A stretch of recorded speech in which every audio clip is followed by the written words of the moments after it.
সর্বশেষ যে লোকটা জান্নাতে যাবে তাকে আল্লাহ তাআলা জাহান্নামের আগুনে পোড়াতে পোড়াতে ছাই বানিয়ে ফেলবে। আল্লাহ বলবেন, জিব্রাইল যাও একটু দেখো, একটা মাত্র সেজদা দিয়েছে আমাকে, এরকম কাউরে পাওয়া যায় কিনা। বাটি চালান দিয়ে দেখো পাওয়া যায় কিনা। খুঁজে খুঁজে কাউরে পাবে না। আল্লাহ বললেন আবার দেখো, খুঁজে খুঁজে একজনকে পাবে, সামান্য ইমানের ছিটে ফোঁটা তার অন্তরে ছিল। আল্লাহ বলবেন যেহেতু ছিটে ফোঁটা আছে, অনেক মায়ের খাইছে, ওকে বের করে জাহান্নাম থেকে বের করে একটা নির্ধারিত দূরত্বে রেখে দাও। রেখে দেয়া হবে, কিন্তু জাহান্নামের আগুনের লেলিহান শিখাতে তার গা ঝলসে যাবে। সে আল্লাহর ডেকে বলবে, মাবুদ তোমার কাছে আমি কিছু চাই না,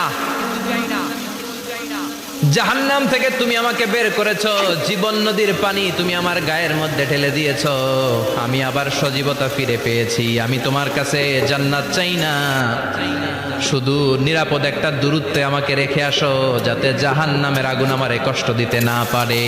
আল্লাহ আমি কিন্তু তোমার কাছে জান্নাত চাই না। কি চাই না? জান্নাত চাই না, কিন্তু জাহান্নামের আগুন আমারে কষ্ট দিচ্ছে, এতটা দূরত্বে রাখো যাতে জাহান্নামের আগুন আমার গায়ে না লাগে। আল্লাহ বললেন ওকে রাখবো, কিন্তু আমার সাথে একটা কন্ট্রাক্টে যেতে হবে, যে এটা তোমাকে দিলে তুমি আর নতুন করে কিছু চাবা না। সে বলবে আমি রাজি, কন্ট্রাক্ট হয়ে যাবে। আল্লাহ জিব্রাইলরে বলবেন যাও এমন দূরত্বে রাখো যাতে জাহান্নামের আগুন ওরে কষ্ট না দেয়। রেখে আসা হবে, অনেক দিন সে ওখানে আনন্দে থাকবে, আল্লাহ শুকরিয়া করবে। সে মনে মনে বলবে বেঁচে গিয়েছি, আমি বেঁচে গিয়েছি, জীবনে আর কিছু চাই না, জাহান্নাম থেকে আমি বেঁচে গিয়েছি।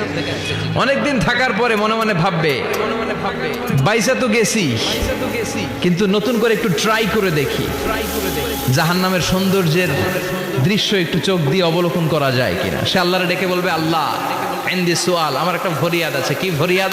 আল্লাহ আগেই বলে রাখি আমি কিন্তু জান্নাতে যেতে চাই না। আল্লাহ বলবেন কি চাও?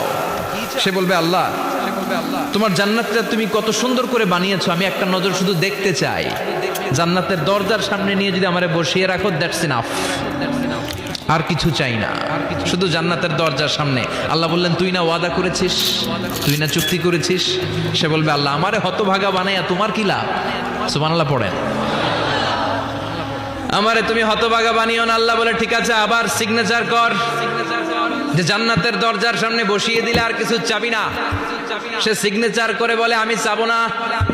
আল্লাহ বললেন জিব্রাইল বেচারারে ধরে জান্নাতের গেটের সামনে বসায় দে।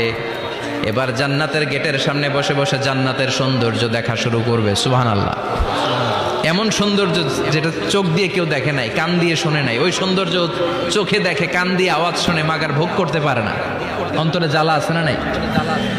এয়ার কন্ডিশনের রুমে ঢুকতে না পারলেও, এয়ার কন্ডিশনের রুমের দরজার বাইরে দাঁড়ালো, এয়ার কন্ডিশনের রুমের একটা ঠান্ডা বাতাস গায়ে লাগে না? কথা বলেন তো। ও যখন জান্নাতের দরজার সামনে দাঁড়াবে, ওর গায়েও এরকম জান্নাতের ঠান্ডা বাতাসের হিমেল ছোঁয়া গাটাকে শীতল করে দিবে।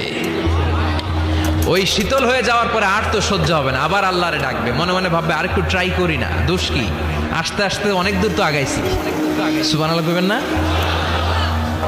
এবার আল্লাহরে বলবে আল্লাহ ইনদি সুআল, আল্লাহ তুমি যদি কোনো বিষয়ে নতুন করে ডিসিশন নাও, তোমারে জিজ্ঞেস করার মতো কি কেউ আছে? আল্লাহ বলে না, আমি তো সব রাজার বড় রাজা, মহারাজা।